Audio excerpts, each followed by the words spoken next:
All right. Good morning, everyone who's joining us today. I see we've got a bunch of people here, and as people continue to trickle in, I'd just like to welcome you. My name is Mary Bakia. I am from the Metropolitan New York Library Council, which is also known as Metro. Thank you for joining us for the ESLN Services webinar series. I'm joined today by my colleague, Christi Sommerfeldt, Regional Services Librarian at the Northern New York Library Network, who will be telling us about Academic OverDrive. We'd love to hear who's joining us today. And by way of an icebreaker, if you'd like to share something about this weekend that you're looking forward to, please let us know in the chat. I personally am going to take advantage of some air conditioning and watch some movies. Before we get started, I'd like to take care of some housekeeping. Christy will be taking questions after the presentation. So we ask that you please use the Q&A feature rather than chat so things don't get lost. You can find that toward the bottom of your screen of Zoom in your control panel. Also, live captioning has been turned on for this webinar. To turn the subtitles on or off, click Live Transcript. There's a button at the bottom of the screen, and then choose either Show Subtitle or Hide Subtitle. Also, this webinar is being recorded, and a link to the recording will be shared in the next few days with everybody. The email containing the link will also provide information about how you can get a certificate of attendance for today's webinar. The forms to both request a certificate and to evaluate this webinar will be posted in the chat toward the end of the session today.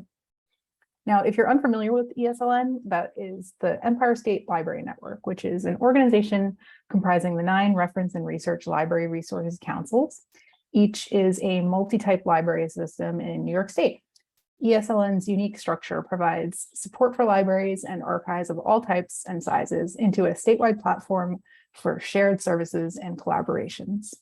To spread the word about the work that we're doing on behalf of New York libraries, we have scheduled this series of webinars with staff and services providers on the last Friday of each month at 10 a.m. And today is the 7th of the 9-part series. We're covering such topics as New York Heritage, Ask the Lawyer, Empire Library Delivery, and more. You have to register for each webinar separately, and they are all free and open to everyone. If you're interested in more sessions in the series, the next 2 that are coming up, please visit the ESLN website, and there will be a link to that in the chat. And now, without further ado, I'd like to introduce our presenter, Christy. Thank you so much for doing this today, and I will step back while you present and join you back here for Q&A at the end. Thank you so much, Mary. Let me do the awkward, find my screen to share. You can all see the appropriate slide, I'm hoping. And I don't see the chat. Great. So good morning, everyone. Thank you for joining us to learn about Academic OverDrive, specifically this consortium that serves academic libraries in New York State. I'm Christi Sommerfeldt. I use she, her pronouns, and I coordinate this program with the participating libraries.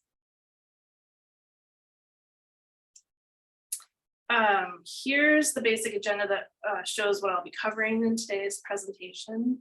As Mary said, as questions come up, please put them in the Q&A, and I'll try to answer them at the end. And if I don't have the answer, I will share it with registrants after the webinar, as soon as I get the answers. So an overview of what is the Academic OverDrive Consortium.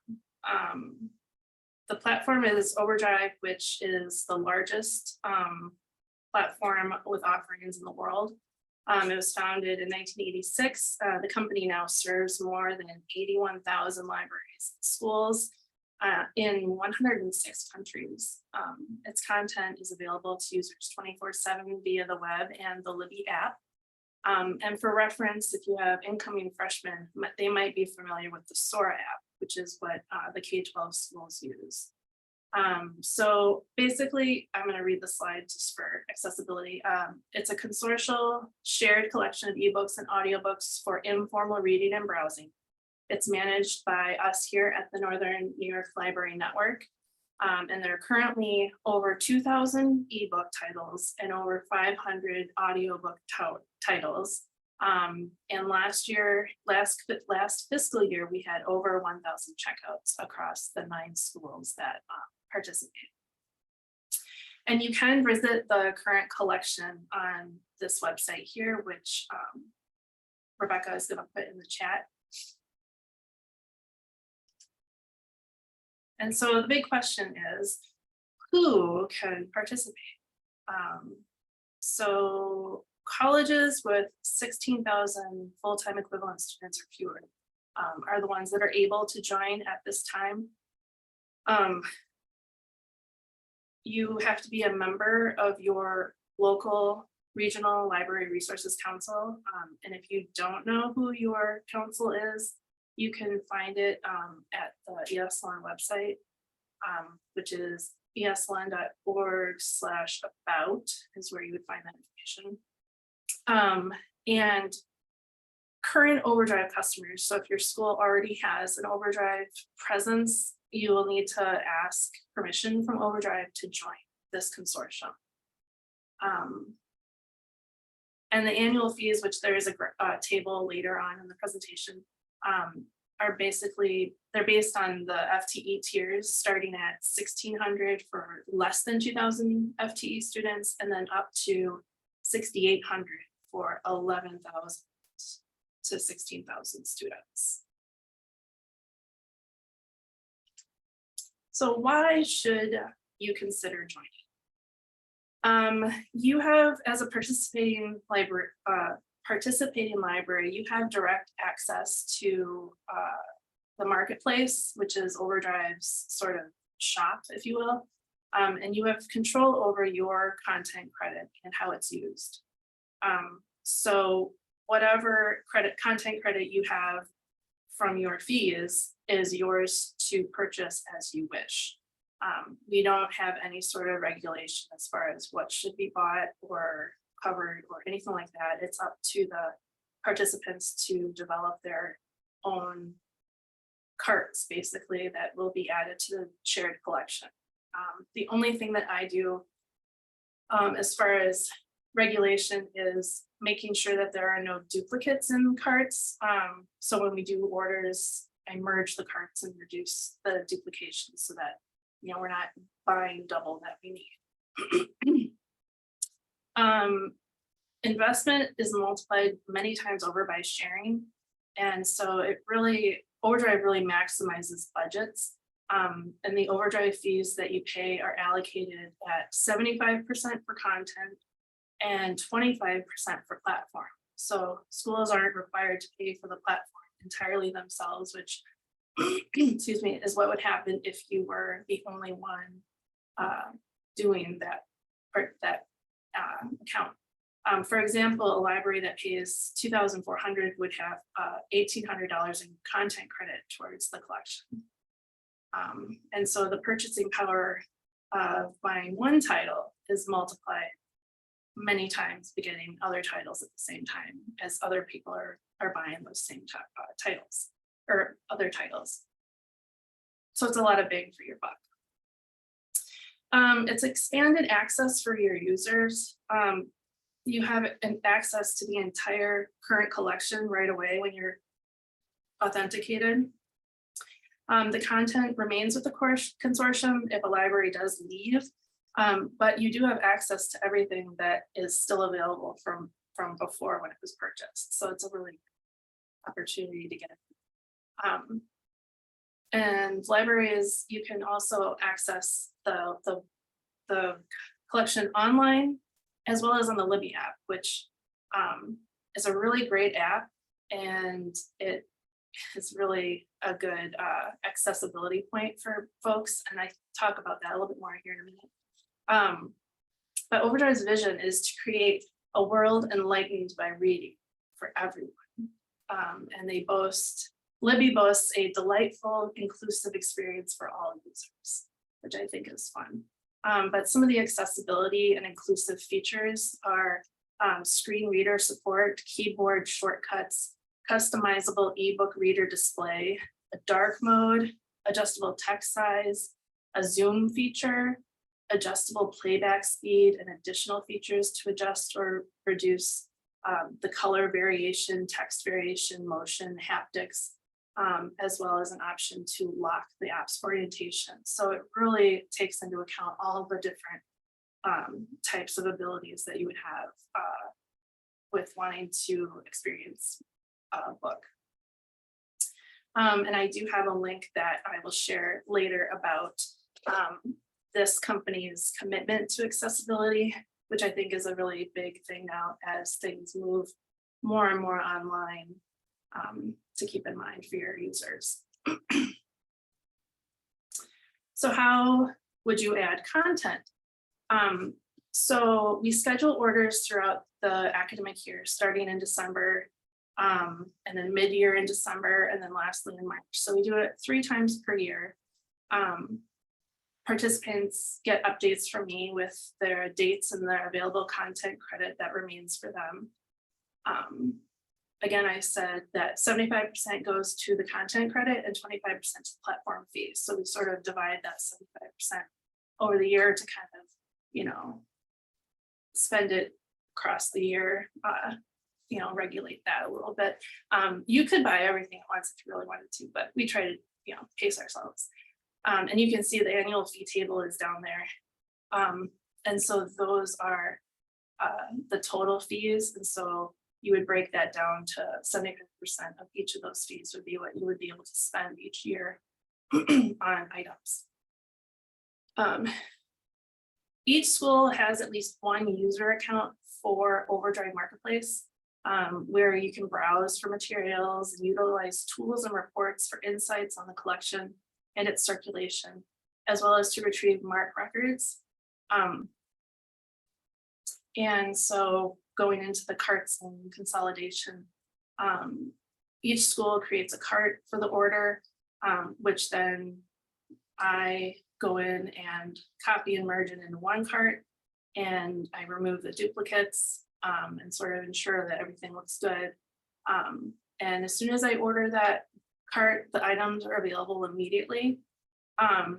So that's really a great thing too, is that, you know, if you really had to buy something sooner than later, we could work it out where maybe we get that immediately for you. MARC records for those items, for most of them, if they have like a detailed one too, because we do purchase the full records if they're available. Those are available usually the following day, and everyone gets an email about that.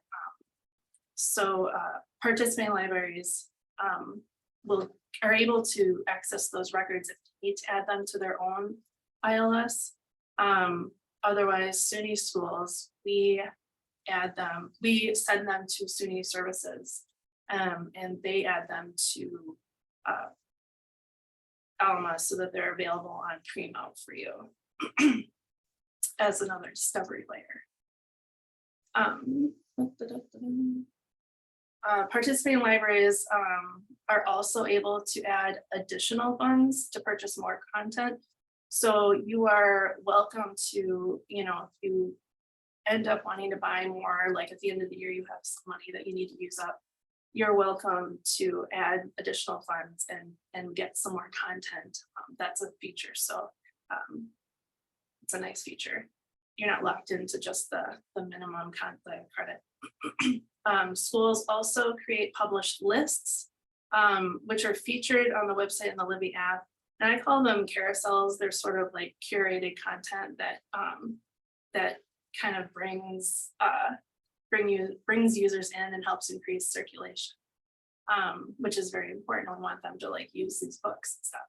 And OverDrive does have a lot of automated sort of lists too, which is nice. So like latest editions, most circulated, not used as much, ones that you need to like, you know, try to get people to use too. So this is all great. How do I join? So you want to determine your eligibility, making sure that you are a school that has fewer than 16,000 students FTE, and that you're a member of your local library resources council. And if you meet those two qualifications, you're welcome to email us at overdrive@nnyln.org. And we give you a contract basically that you can sign and send back to us. And then you'll want to talk to Overdrive if you're already a customer. So you'd want to bring that up during that process as well. And then it takes a little bit to go back and forth. Overdrive will work with you to authenticate however you want to. And I do go over some authentication options towards the end here. But that's basically all you need to do to get going.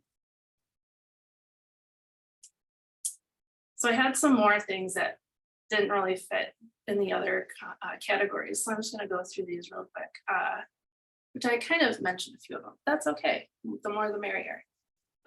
Discovering. So like I said, that we share those MARC records and updated holdings as well with SUNY services to be added to the catalog for them.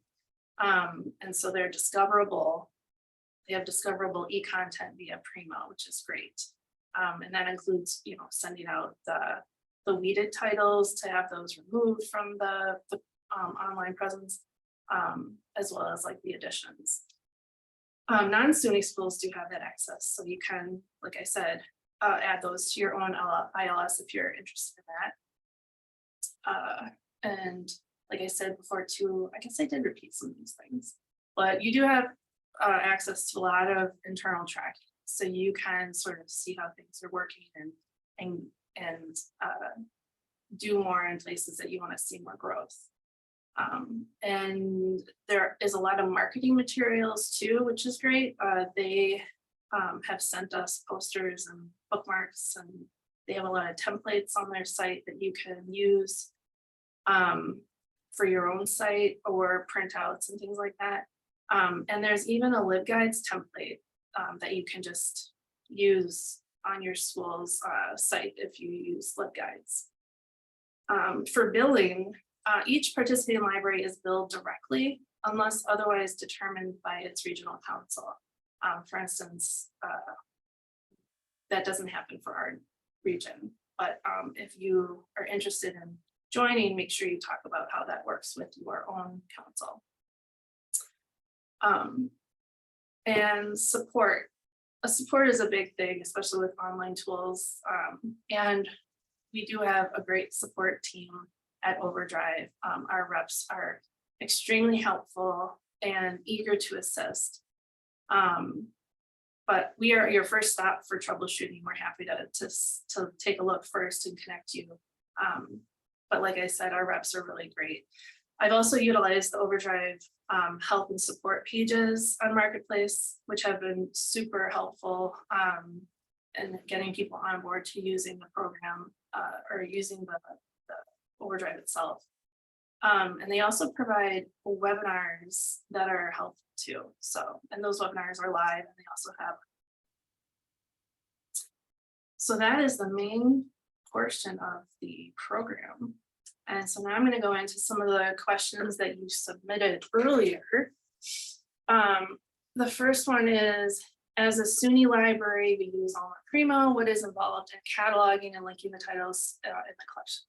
And I already answered that in the program, but we do work with SUNY services and send them MARC records for added and weeded titles, so they are discoverable. And these items are only visible to participating SUNY campuses. So not all of the campuses see these, they're just turned on for certain ones. The next question is, seeing that this is a consortial shared collection, could CCDA funds be used to pay the fee and purchase titles? And the answer for that, so CCDA are coordinated collection development aid funds, and those cannot be used to pay for OverDrive because the titles are not loanable outside the campus community.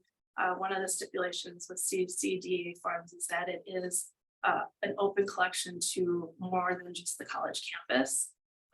So it has to be accessible for members of the town, village, outside of school.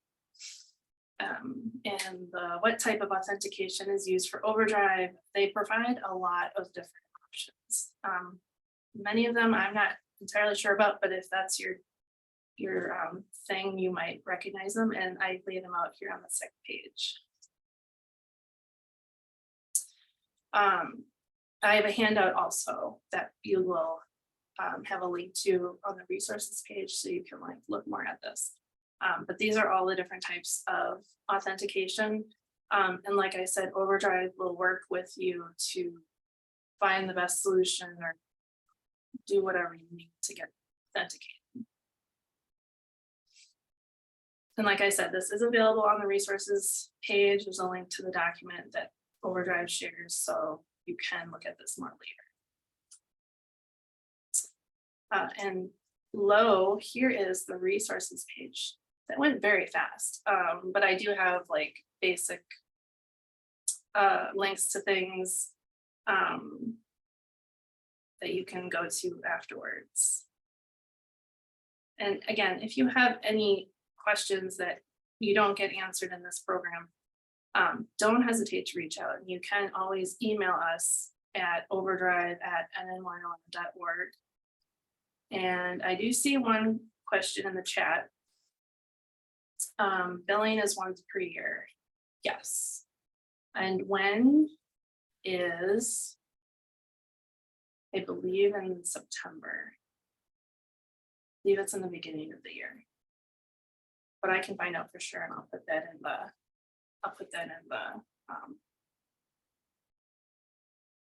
email that goes out to everyone.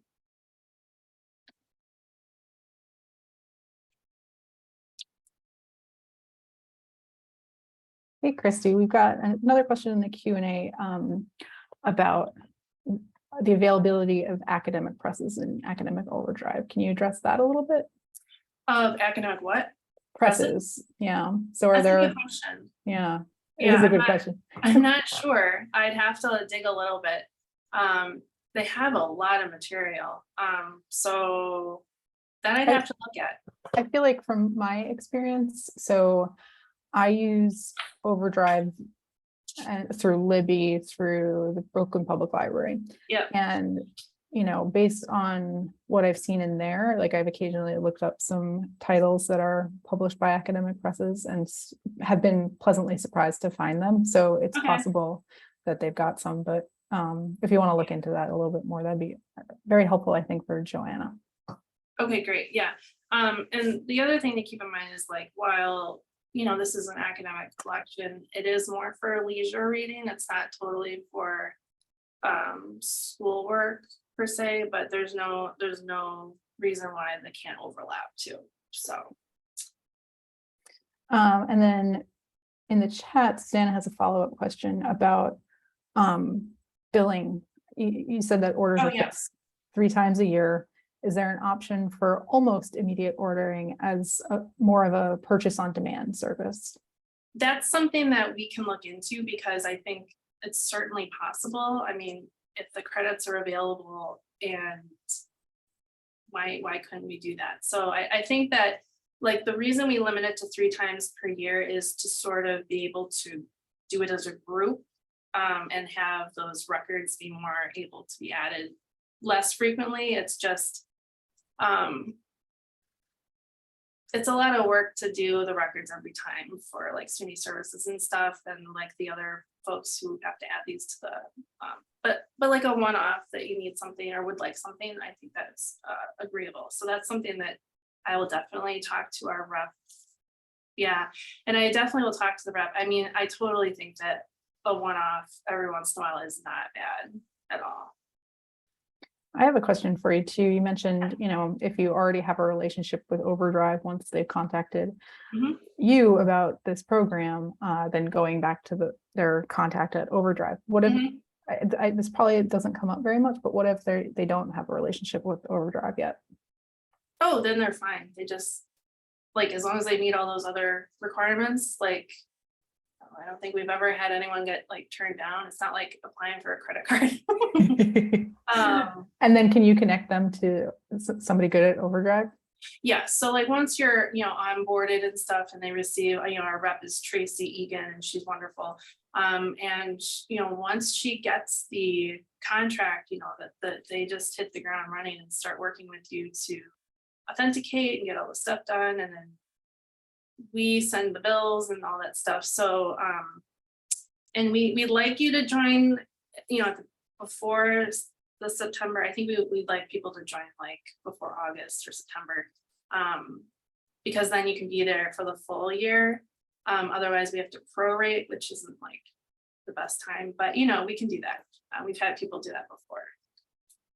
Well, I'm sure everybody's thinking about budgets at this point anyway, so. Totally. Yeah. And then I have just a kind of a general question, because thinking about the last couple of years in my own personal usage of like Libby, like it's been so helpful for me as somebody that, likes audiobooks, and to be able to access them so quickly and so easily has been amazing. But that happened a lot because I couldn't go to the library and check books out, right? So have you seen an increased demand? Have like students been using these? Do you know anything about stats in the last couple of years, and if it's increased, or if people have come to you with, more interest?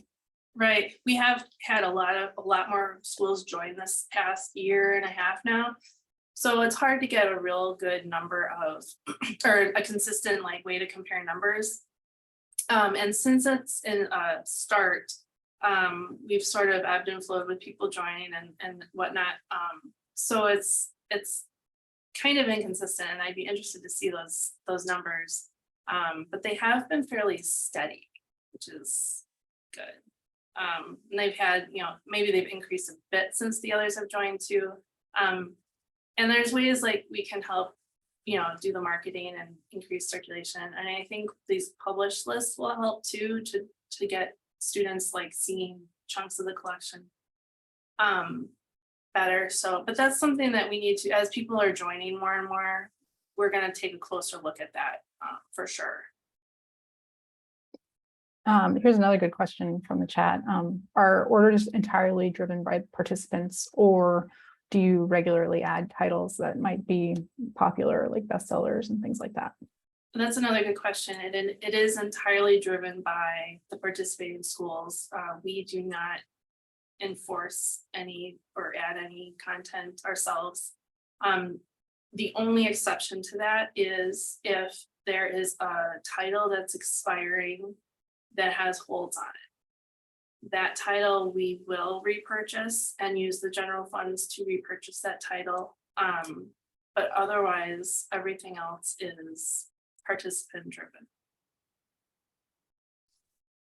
Great, and it doesn't look like there are any other questions coming in, but if anybody has any last minute questions, while I remind you that the certificate of attendance request form and the evaluation form are links to both of those are in the chat. Thanks again to Rebecca for adding those. Evaluations are really helpful to us, so I really appreciate it when you spend a little time doing that for us. So we thank you if you can. Christi, do you have any other comments or thoughts before we get going? Just that it's really nice to see so many schools joining the last year or so, like them finding value and being excited about it. And we've heard really good things from the schools that have joined so far, like they're very excited to be a part of it. So I'm glad to see it opening up and increasing in use. Yeah, I would feel lucky to be a student at one of these schools at this point. I wish that I had access to yeah, right. I looked at the page and I was just like, oh, it distracted me for a while because I was just like, I want to read that. I want to read that. But I know, but there's no way that unless we get an honorary. Unless we enroll in. But yeah, so anyway, but yeah, if you don't have any other questions, totally reach out to us and I will follow up with, I have about the billing timing and stuff, of academic presses and like on-demand orders, how that would work. So those are the three I'll follow up. Cool. So everybody keep an eye out on your inbox for those responses, as well as a link to the recording for this once we're done, and the same info that's in there about certificate of attendance and evaluation form. And also the next in this series is coming up at the end of next month. We'll be talking about Empire Library Delivery on August 26th at 10 a.m. So we'll send information about how to register for that. and we hope to see you there. Thank you all for being here. Thank you, Mary. Yeah, of course. Thank you, Christy, for a great presentation. Thank everybody for being so engaging in the chat as well.